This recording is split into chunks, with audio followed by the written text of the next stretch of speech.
really think about how you greet someone. You know, a simple wave, maybe a nod or handshake. We do these things all the time, right? Often, without even thinking. But what if one of these common gestures was actually like a doorway, a path to something much deeper, maybe spiritual, that goes way beyond just being polite? Today, we're taking a deep dive into exactly that. An ancient greeting known all over the world, but maybe its true depth isn't always grasped. Namaste. We're going to peel back the layers, go past the everyday use, and really look at its profound spiritual roots, and also its surprising physical effects and the sort of subtle energy shifts it might create. So our mission for you listening in is to explore all this, the spiritual, the sensory, the energetic stuff packed into this practice. Maybe it'll change how you see connection itself. Absolutely. And for this journey, we're leaning heavily on insights from Namaste, divinity, senses, and spiritual connection. Yeah. Specifically, drawing from the wisdom of Hanshi Deena Naidu. Now, he's a master of karate, keihatsu, that's about awakening consciousness, and also SMA, spirit-mind awareness. So he brings this really unique perspective. His work helps us see Namaste as, well, much more than just a word or a quick gesture. It's loaded with intention.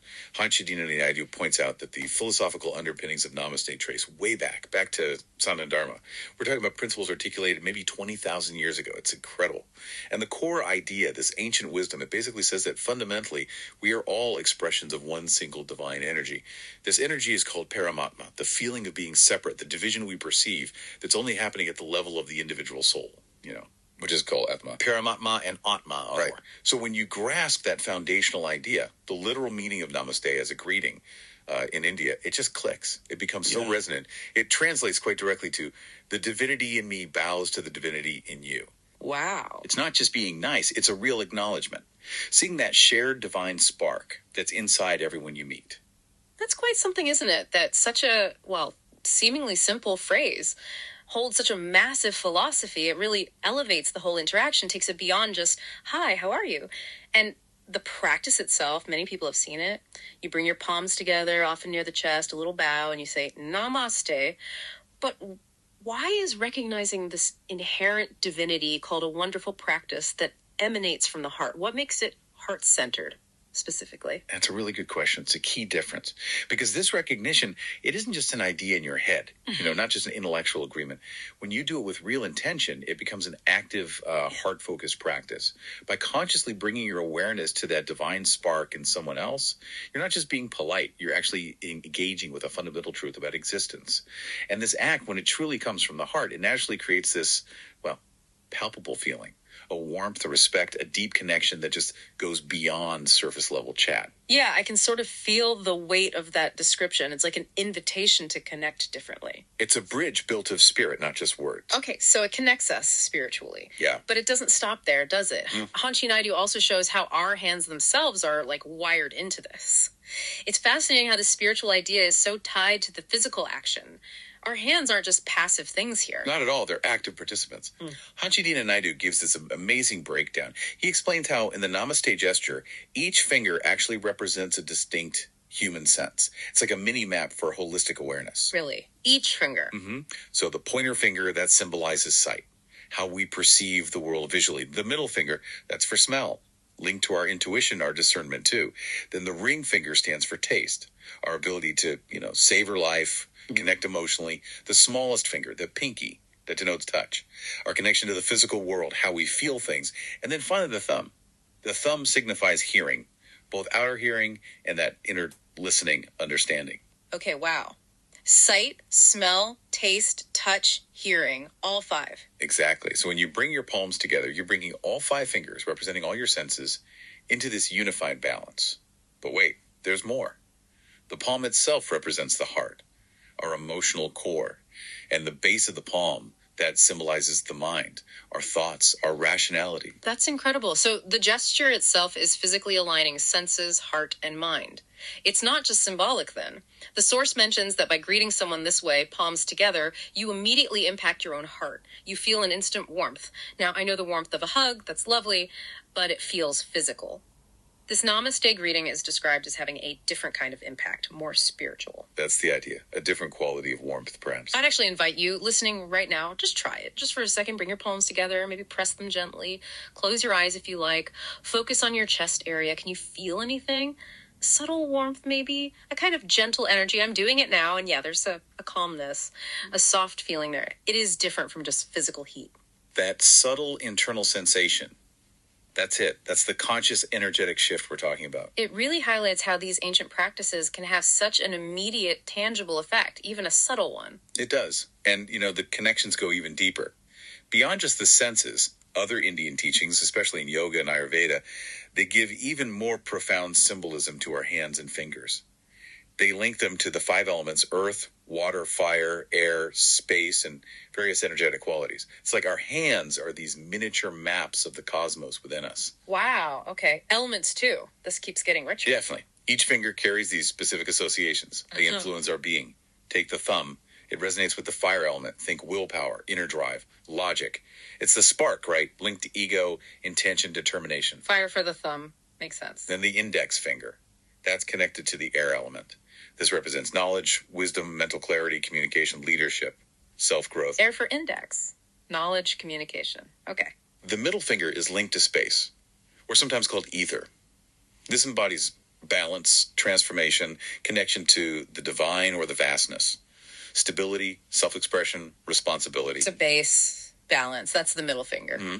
Then the ring finger connects to the earth element. This is about creativity, love, relationships, feeling grounded, emotional connection, compassion, love for self and others. Earth for the ring finger, love, creativity. Got it. And finally, the little finger, the pinky. Yeah. That's tied to the water element, representing communication again, but maybe more fluidity, intuition, inner strength, sometimes linked to Mercury connection, intellect. Water for the pinky.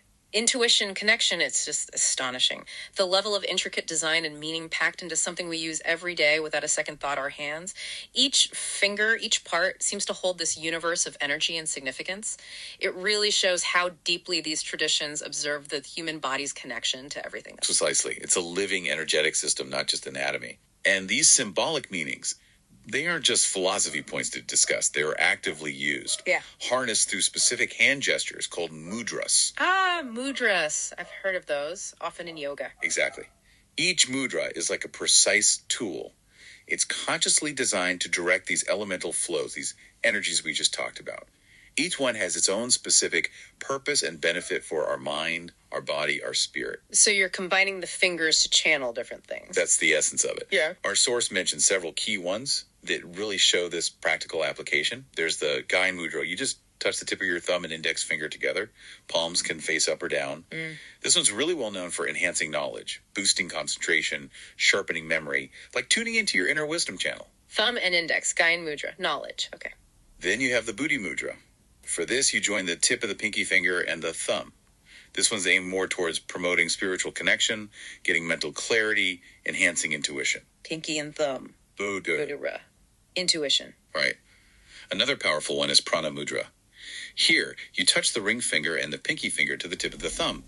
This mudra is believed to awaken prana, our vital life force energy. It's often used to help reduce stress and anxiety, invigorating yet calming. Ring finger, pinky, and thumb together. Prana Mudra. Life force. Interesting. And one more that's maybe familiar in a different context.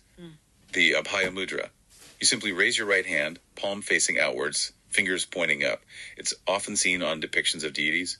It's a universal symbol of fearlessness, offering protection, conveying peace. Have no fear. Ah, yes. The open palm gesture. Abhaya Mudra. Fearlessness, peace. It really is incredible. Just by combining certain fingers, we can consciously tap into these different energies, these different intentions. It's like having this, built-in energetic toolkit right in our hands. These aren't just random shapes. Not at all. They are deliberate acts, refined over millennia, based on deep observation, designed to cultivate specific states of being. Makes you realize how much subtle power we hold, literally in our own hands. Mm-hmm. And if we sort of zoom out and connect all these dots, what we've walked through today shows how Namaste, which seems so simple on the surface, is actually this incredibly sophisticated practice. Yeah. It's multi-layered for conscious connection, for self-awareness, for overall well-being, from its philosophical roots in universal divinity, all the way to the detailed sensory and elemental maps in our hands. It's a profound system. It really invites us to engage more deeply, doesn't it, with ourselves and with others. Absolutely. So, thinking about you, our listener, what does all this mean for you? How might understanding this depth behind Namaste, or even just the symbolism in your hands, how might that enrich your daily life, your interactions, maybe even just moments of personal reflection? Perhaps it's simply about bringing a little more intention to a greeting, or maybe exploring the power held within your own hands through something like mudras. We've covered a lot today, haven't we? From the oneness of Sanathan Dharma to the specific meaning of each finger senses, elements, and then these powerful tools, the mudras. It's been a really fascinating look into some truly ancient wisdom that still feels so relevant. It really does. And what strikes me is just how much deep intention, how much ancient insight can be compressed into a single gesture that we often just, gloss over. And that kind of sparks a bigger question, doesn't it? If a simple greeting like Namaste holds all these layers, spiritual, sensory, energetic, what other everyday things, customs, actions might also be hiding similar depths, what else is inviting you to take a deep dive? How could understanding these hidden layers and traditions, maybe even your own, enrich your sense of connection, your awareness in the world? How might it help you find the profound in the everyday? That's a wonderful thought to leave everyone with, finding the profound in the everyday. Thank you for joining us on this deep dive into the truly rich world of Namaste. We hope it leaves you with maybe a renewed sense of wonder for the wisdom that's all around us, and perhaps even a slightly different way to greet the world tomorrow.